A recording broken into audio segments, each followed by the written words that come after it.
انا بالنسبه لي ماتش مصر والامارات ده دليل على ان المدربين المصريين ما بيتطوروش او ما بيفكروش. مثلا يعني ابسط مثال ان حلمي طولان بيحط الخطه او التكتيك بتاعه وبيختار العناصر اللي تفشل الخطه دي، اللي هو ازاي برضو انت بتلعب بثلاثه نص ملعب: محمد غنام، ومحمد النني وعمرو السوليه. الثلاثه اللي بتلعب بنص ملعب حلوين وممتازين ليك، والكره مش في حيازتك، حلوين ان هم في الضغط، حلوين في الالتحامات، حلوين في البدني، حلوين ان هم يسترجعوا لك الكوره، والكوره معاك بقى، والكوره معاك وانت بتهاجم. اللي هو بالمناسبه ان اغلبيه الماتشات اللي جايه او اغلبيه ماتشاتك في البطوله دي 85% من الجيم بتاعك هتبقى الكره وهي معاك وانت بتهاجم، لانك انت بالمفترض ان انت من المنتخبات المرشحه للبطوله اللي هتكسب البطوله.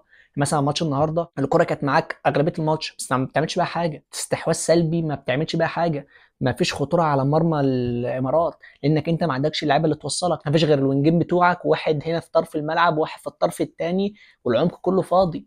فده على ما يمسك الكره دي مين هيعمل اللينك معاه من العمق؟ اول ما بيدي الكره لعمرو السوليه او النني الكره بتنتهي، الهجمه بتتقتل خلاص. فانت ماسك الكرة بدون اي هجمات، مش عارف تعمل بيها حاجه، عشان اللعيبه دي ما تساعدكش وانت معاك الكوره، اللي هي بالمناسبه زي ما انا قلت هتبقى اغلبيه ماتشاتك الكوره بتكون هي اللي معاك، لانك انت اللي بتهاجم، انت الطرف الاقوى. انما هي حلوين والكره مش معاك بس، والكره معاك بقى ان انت مطالب بيها قليله قوي فنيا قدام. فانا مش عارف انت باي منطق لما اتسالت على ناصر ماهر قلت لعيب مش هيفيدني او لعيب ماهوش مناسب لخطتي. ده المفروض ده يتحط وتبني عليه خطتك، لان ناصر ماهر الوحيد اعتقد يعني في مصر اللي يعرف يلعب في العمق، اللي امكانياته يعرف يفك اي تكتل، يعرف يعمل فينت او طريقه تخرج لاعب من مركزه فلاعب تاني ياخد مكانه. هو اللاعب اللي يعرف يوصلك للجون، يعرف يعمل لك اسيست، يعرف يعمل لك ثرو. هو اللاعب يعرف يلعب في الحته دي.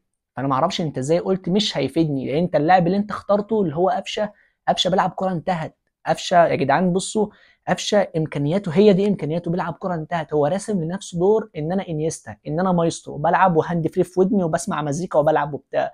لما بينزل ارض الملعب بياخد قرارات عاليه على امكانياته ما تسعفوش ان هو يعملها، فبالتالي بيطلع منه كور عبثيه في الملعب. قفشه بيلعب كره انتهت قوي، قفشه عايش دور مش دوره. يعني مثلا النهارده وانت بتهاجم كنت تفتح الملعب باسلام عيسى ومصطفى سعد ميسي. لا ما اعرفش هو ليه اتسمى ميسي.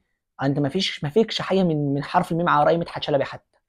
تمام. وبتدخل عمرو السوليه والنني بتحطهم هنا في العمق، وبترجع محمد غنام او غنام محمد اللي بالمناسبه لعيب مميز قوي، هو اللي هنا بتفتح الملعب وبتطلع الباكين بتوعك لحد هنا كده. المفروض ان اللعيبه اللي في عمق الملعب دي يدوروا الكوره بين الوينجين والاثنين دولت عشان يلاقوا ثغره، يمرروا الكوره لحد ما يلاقوا ثغره او خطه او مساحه نضرب بيها خط الدفاع ده. الكره بتوصل عند النني وبتنقطع. نفس الكلام عند السوليه. الاثنين ما يعرفوش يسعفوك قدام، قدراتهم الفنيه قليله قوي، فالكره اول ما توصل لهم ما بيعرفوكش يدوك التكمله اللي انت عايزها. انت بتعمل زياده عدديه وافضليه على لعيبه الخصم، بس اللي انت بتعمل بيهم زياده عدديه قدراتهم ميته، فالكره بتنقطع مجرد ما توصل للاثنين دول. او ساعات كنت بتعمل حركه تانية، بتدخل الوينجين في العمق هنا وبتطير بقى بالباكين وبتفتح الملعب كده. بس الكلام ده ايه لما كنت بتهاجم بقى في كلك بتهاجم في اول شوط، مثلا اول شوط الاول في اول ربع ساعه كنت بتهاجم كده، بتفتح بالباكين وبتدخل الوينجين في العمق والتمانيتين هنا، فانت بتعمل زياده عاديه ممتازه. دول لو لعيبه كوره كنت زمانك حاطط مش اكتر من اقل من 3 اجوان. انما دول مش لعيبه كوره. الشكل اللي انت بتلعب بيه ده يفيدك لو الاثنين اللي بيلعبوا هنا لعيبه كوره، انما طول الاثنين دول ما هماش لعيبه كوره، الكوره امكانياتهم الفنيه قليله قوي. فانت بالتالي انت ما بتعرفش تعمل حاجه. انت بتاخد الكوره، انت الكوره بتوصل لهم بتنقطع، فبترجع تجري ورا الكوره تاني، بتجيب الكوره تباصي الكوره في نص ملعبك، مش عارف تطلع بالكوره، لان الاثنين اللي المفروض يطلعوك بالكوره امكانياتهم قليله. انا ما اعرفش انت على اي اساس قلت ان ناصر ماهر مش هيفيدك او مش ملازم خطتك، ان خطتك انتهت. خطتك دي ما تلعبكش كوره على اتخنها فرقه، على اي فرقه.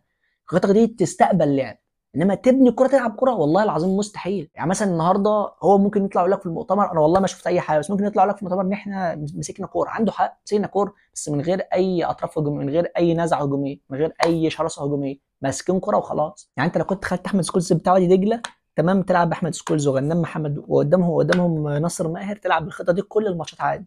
حتى احمد سكولز بوكس تو بوكس هايل، يعرف يأديها لك، وكان عامل ماتشات ممتازه مع وادي دجله في الدوري. انما انت ما خدتش نص ملعب خالص. انا ما اعرفش ليه النني وعمرو السوليه اتنين مع بعض كارثه. طب حط واحد منهم، انما اتنين مع بعض مع ديفندر تالت. يعني بالنسبه لي ان حلمي طولان بيختار التكتيك بتاعه، العناصر اللي بيختارها تنفذه عناصر ما تأهلوش ان هو يعرف يطبق الخطه بتاعته، فبالتالي اختياراتك برضو غلط، فانت اللي تتلاعب. انما ما تقولش احنا ما احنا ماسكين كوره وبس في التوفيق، لا ده مش غياب توفيق، ده عبط منك في اختيار اللعيبه اللي تنفذ افكارك.